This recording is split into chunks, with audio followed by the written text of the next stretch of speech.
حضور علیہ السلام فرمانے لگے بھائی ایک بندے کے 3 بھائی تھے، مثال دیکھنا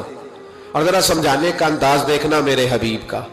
کریم رسول صلی اللہ تعالی علیہ وسلم فرمانے لگے اس کے 3 بھائی تھے، اس کے انتقال کا وقت آ گیا۔ اس نے ایک بھائی سے پوچھا بھائی میں تو دنیا سے جا رہا ہوں، تو میرے ساتھ کیا کرے گا؟ اس نے کہا میں نے تیرے ساتھ کیا کرنا ہے، بس جیسے ہی تو فوت ہو جائے گا تیرا رستہ اور ہے میرا رستہ اور ہے۔ تو نبی پاک علیہ السلام نے صحابہ سے فرمایا اس بھائی کے بارے میں تمہارا کیا خیال ہے؟ کہا حضور یہ تو بالکل سلام کے قابل بھی نہیں، اس سے تو اتنا سا بھی تعلق نہیں رکھنا چاہیے، جو فوت ہوتے ہی کہہ رہا ہے کہ تیرا رستہ۔ سمجھ آ رہی ہے میری بات؟ خوش ہو کے بیٹھے اور غور سے سنیں۔ کہا تیرا رستہ اور ہے اور میرا رستہ، تو صحابہ کہنے لگے حضور اس سے سلام دعا بھی نہیں رکھنی چاہیے، کوئی تعلق نہیں، بھاڑ میں جائے یہ بھی کوئی بھائی ہے؟ کہتا ہے ختم ہوتے رشتے بھی ختم۔ نبی پاک علیہ السلام نے فرمایا پھر اس نے دوسرے بھائی سے پوچھا کہ یار میں تو دنیا چھوڑ رہا ہوں، تو میرا بھائی ہے، تیرا میرا رشتہ ہے، اب تو بتا میں اگر مروں گا تو میرے ساتھ کیا کرے گا؟ تو اس نے کہا بھائی میں تیری تیمارداری بھی کروں گا،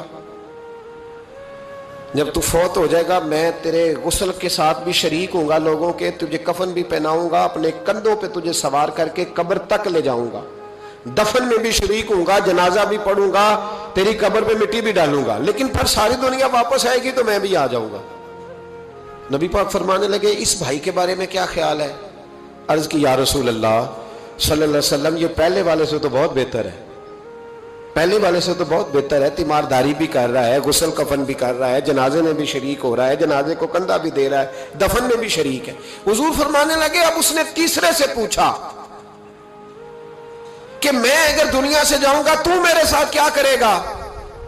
اس نے کہا میں جب تیری جان نکلنے کا وقت آئے گا تو تیری آسانی کے لیے تیرے سراہنے کھڑا ہو جاؤں گا،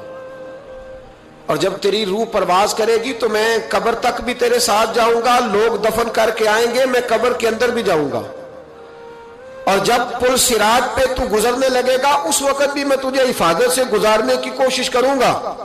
اور جب میزان عمل پر اعمال تلیں گے اس وقت بھی میں تیرے ساتھ کھڑا رہوں گا اور تیری سفارش کروں گا تاکہ تو صحیح طریقے سے اعمال تل جائے۔ اور وہ بھائی کہنے لگا میرے بھائی جب تجھے شدید پیاس لگے گی تو تیرے لیے پانی کا بندوبست کرنے کی کوشش کروں گا، تو میرا بھائی ہے، میں تجھے تنہا نہیں چھوڑوں گا، اتنی دیر تیرے ساتھ رہوں گا جب تک تو جنت میں داخل نہیں ہو جاتا۔ تو میرے حبیب پاک علیہ السلام نے اب صحابہ سے پوچھا، حضور فرمانے لگے اس بھائی کے بارے میں تمہارا کیا خیال ہے؟ تو صحابہ کہنے لگے حضور باقی دونوں کو چھوڑ دینا چاہیے، تعلق کسی کے ساتھ رکھنا چاہیے جو قبر میں بھی جائے، میزان عمل پر بھی جائے، میدان محشر میں بھی ساتھ جائے، پل صراط پہ بھی ساتھ جائے، جنت میں داخلے کے وقت بھی ساتھ جائے، اسے لے جانا چاہیے۔ تو حضور نے فرمایا اب سنو میں تمہیں سمجھانا کیا چاہتا ہوں۔ یا رسول اللہ فرمائیے، فرمایا وہ جو پہلا بھائی تھا نا جس نے کہا تھا مرتے ہی تیرا میرا تعلق ختم، وہ تمہارا مال ہے،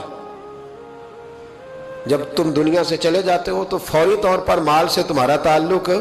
اور بھائی ناراض نہ ہونا، بیٹیاں بیٹے بڑا پیار کرتے پر اماں مر جاتی ہے تو پہلے بالیاں اتارتے، ہاں میں نے دیکھا ہے سونے کی بالیاں پہلے اترتی ہیں، بڑا پیار ہے ان کو، رو رہے ہوتے پر بیٹے پہلے جیب میں ہاتھ ڈالتے ہیں، شناختی کارڈ سنبھالتے ہیں کہ وہاں بینک میں بھی جانا ہے، وہاں وراثت کا انتقال بھی درج کرانا ہے، بڑا پیار کرتے ہیں پر پہلے دیکھتے ہیں تیرے بٹوے سے کیا نکلا، تیرا مال اسی وقت وارثوں کے قبضے میں چلا جاتا ہے۔ سن اور یاد رکھ، اللہ کے حبیب علیہ السلام فرمانے لگے وہ جو بھائی کہہ رہا تھا نا کہ میں قبر تک تیرے ساتھ جاؤں گا پھر جیسے دنیا واپس آئے گی میں بھی آؤں گا، فرمایا وہ تیرے رشتہ دار ہے، وہ تیرا بھائی ہے، تیرا بیٹا ہے، تیرا دوست ہے، تیرے تعلق والا ہے، وہ قبر تک جاتا ہے پر قبر میں نہیں جا سکتا۔ تو محبوب فرمانے لگے وہ جو تیسرا تھا نا جو کہتا تھا جنت میں داخل کرا کے آؤں گا، وہ تیرا نیک عمل ہے، وہ تیرا نیک عمل ہے، فرمایا اس کے ساتھ تعلق مضبوط کر، وہ تیرے دکھوں کا ساتھی، تیری پیاس کا ساتھی، تیری پریشانی کا ساتھی، تیرے پل صراط کا ساتھی، تیرا چھوٹا عمل بھی، چھوٹے سے چھوٹا عمل بھی قیامت میں اللہ کی بارگاہ میں تیری سفارش کرے گا اور کہے گا یا اللہ اس نے نماز پڑھی تھی اسے جنت میں داخل کر دے، اس نے روزہ رکھا تھا اسے جنت میں بھیج دے۔ تو محبوب فرمانے لگے اس سے تعلق مضبوط کر جو تیرا پل صراط کا بھی دوست ہے۔ یہ مال کا تو لالچ کرتا ہے، حالانکہ تیرے مرتے ہی مال تو کسی